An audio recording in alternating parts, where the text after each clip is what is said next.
Disclaimer / warning. Everything I say in this video is my own silly opinion. Although it may sound like I'm bashing the Halo franchise or Halo 5 Guardians, I'm not. I'm simply calling it like I see it. I love the Halo franchise and it will always be one of my favorites. If your opinion is different than mine, then that's cool. Good for you, bud. What do you want, a medal? Anyways, let's get right into the video.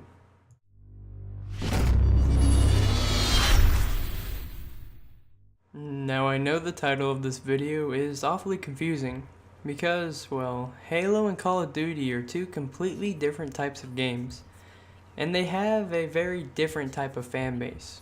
So for those who don't necessarily know the main differences, albeit how completely obvious they are, or at least the ones I'll be comparing, I'll go ahead and give a brief summary.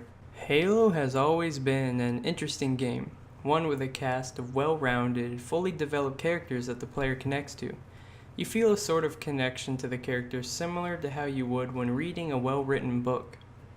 Halo's main focus, or the main layout or structure of the game, has always been campaign first, multiplayer second. And the campaign is always deep, well thought out, and very engaging.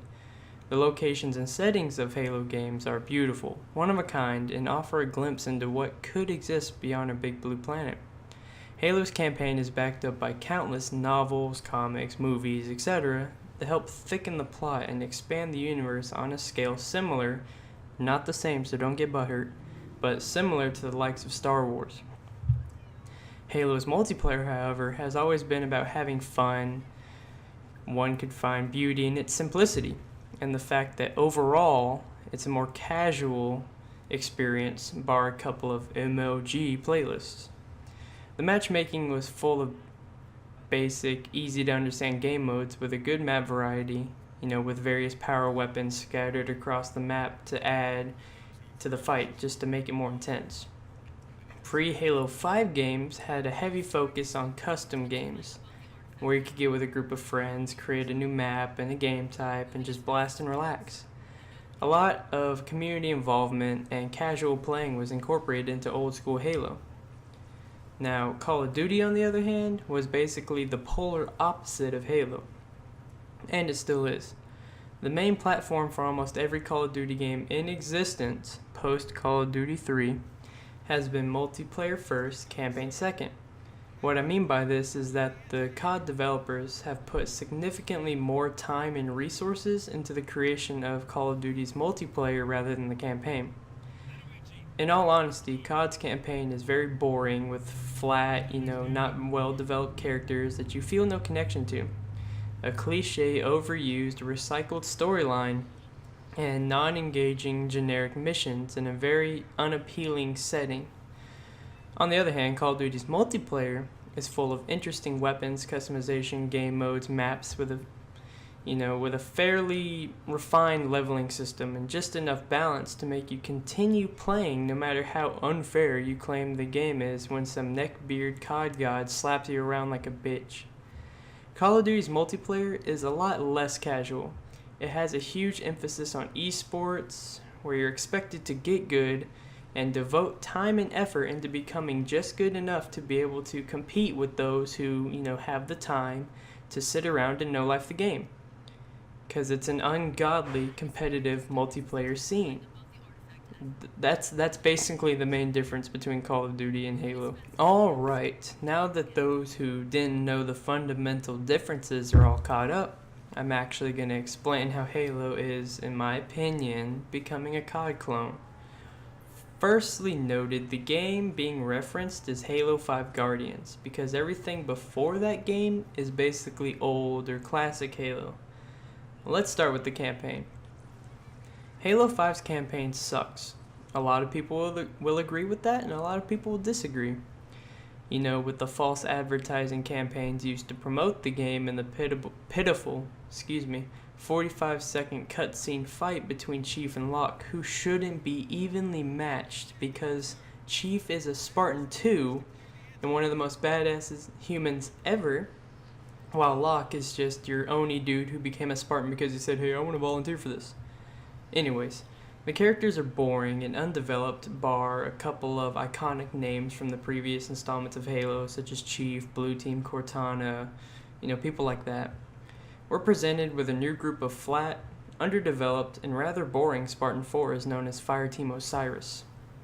The only person on this team who's remotely cool or interesting is Buck, because his story spans all the way back to a Halo Reach Easter egg on the mission New Alexandria. Long story short, he's one of the most developed of Fireteam Osiris. Like, who the hell is this Veil person? All we know is that she learned Sangheili from being stuck on a diplomatic shuttle, yay.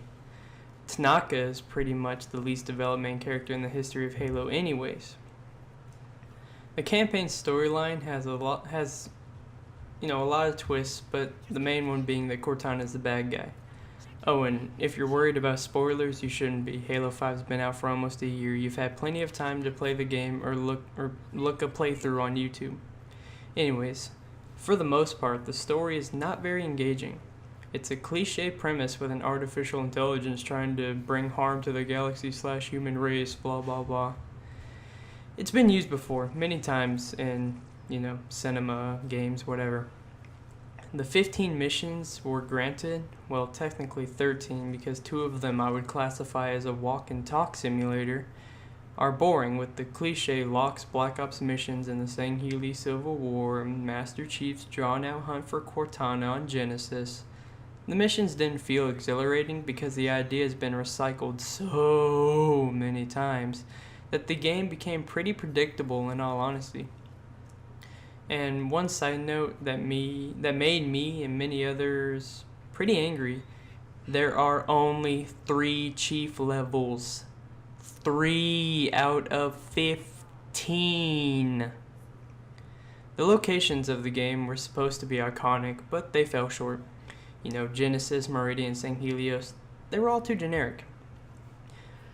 And they had no iconic landmarks that separated them from, let's say, Arizona. I shit you not, if you take the Sangheili statues and the whole Halo HUD and Covenant off of Sanghelios, it looks like the Grand Canyon. You could show a picture of Sanghelios without any Halo markings to like an 80-year-old and they'd be like, whoa, when did you go to the Grand Canyon?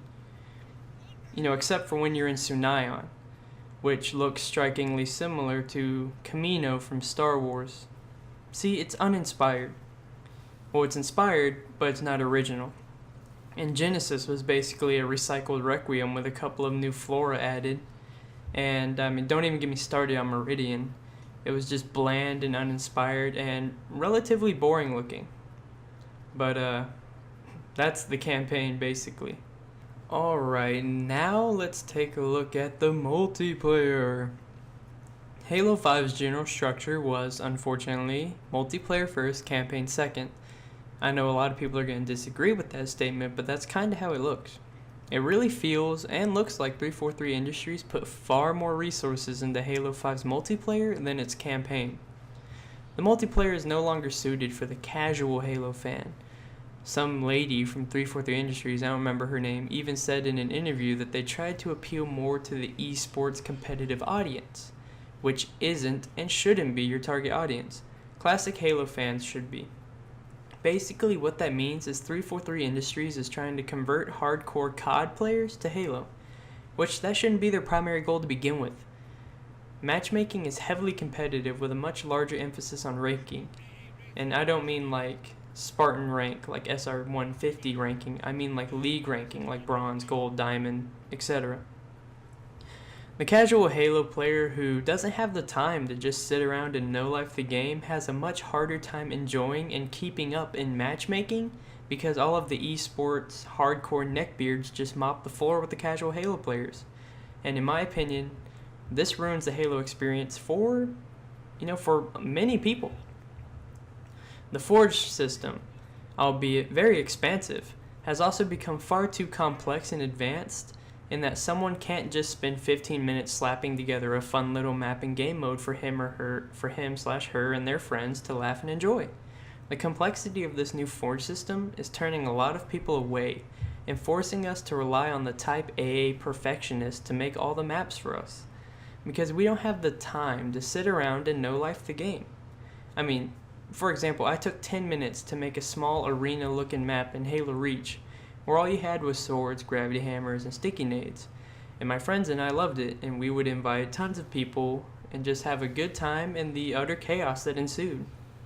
Now I took one look at Halo 5's Forge and decided, nah, I'd rather actually do something with my life than take the time to sit around and learn this clusterfuck of a Forge system. Custom games is almost non-existent now because everyone is trying to grind for those rec points. Cause you gotta get those rec points, bro. Custom games, no, only arena. But in all seriousness, none of my friends or anyone I really know wants to play custom games because they'd rather earn rec points and open up the rec packs. Speaking of rec packs, Halo now has the annoying microtransaction system that Call of Duty popularized.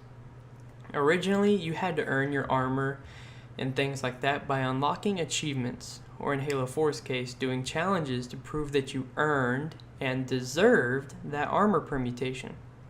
But now, all you gotta do is spend a little bit of paper and you can pay to pimp your Spartan with whatever gear the naturally unfair RNG system grants you. I know I used this example in my other video, but in Halo 4, if someone had War Master, you knew they grinded that game to completion and dedicated time and effort to unlocking it. It had value. Now in Halo 5, if you see War Master, you're just like, wow, you're cool, you can spend money on a virtual cosmetic items, GG nerd. Because when you have a RNG system like that, these items you unlock have much less value because they don't require skill to unlock. The microtransaction system makes the game feel a lot less balanced and casual and forces the player to spend excess money other than the $60 that the game costs to feel adequate and good enough because of the aesthetics. Classic Halo never did that. And one small note is that the Halo community has become a lot more aggressive and toxic than before. With all these new CoD players rolling on in because of the heavy esports emphasis, the Halo community has become a lot less friendly and teamworkish and a lot more lone wolf, try hard.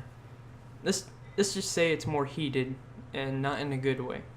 Now that we've got that out of the way, let's do one final checklist to prove my point. Halo 5 and Call of Duty. 1. Boring and cliche story. Check. 2. Undeveloped flat characters. Check. 3. Uninspired settings and locations. Check. 4. Multiplayer valued over campaign and story. Check. 5. Catered to MLG hardcore players and no lives and neckbeards and hard for casual players to enjoy. Check. And lastly, lack of or overly complicated community-oriented features such as the custom games not being adequate and Forge systems being overly complicated. Check. Well, looky there. Seems like Halo 5 should be called Super Armored COD Clone 5 Gimme Your Money Edition. Don't get me wrong, I love Halo 5. And I know after what I just said, it's probably hard to believe that, but I do. There are a lot of fun, good things in the game, such as Warzone and Community Action Sack and things like that. But the point of this video is to show that 343 Industries is trying to turn Halo into something it's not.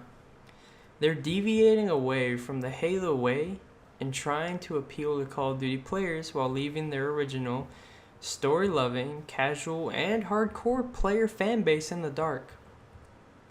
The Halo community is a tight one, who loves Halo for what it is and not what the COD players want, because if we wanted that, we'd all just throw away Halo and go play COD. You know, like I stated in the disclaimer, it's cool if you disagree or agree with what I said, and I respect your opinion. But if you're gonna comment or anything, don't be a toxic asshole because I don't care about your hate. This is my personal opinion, everyone's entitled to one. Anyways, if you enjoyed this video, don't forget to leave a like, comment, subscribe, and I'll see you guys in the next video. Peace!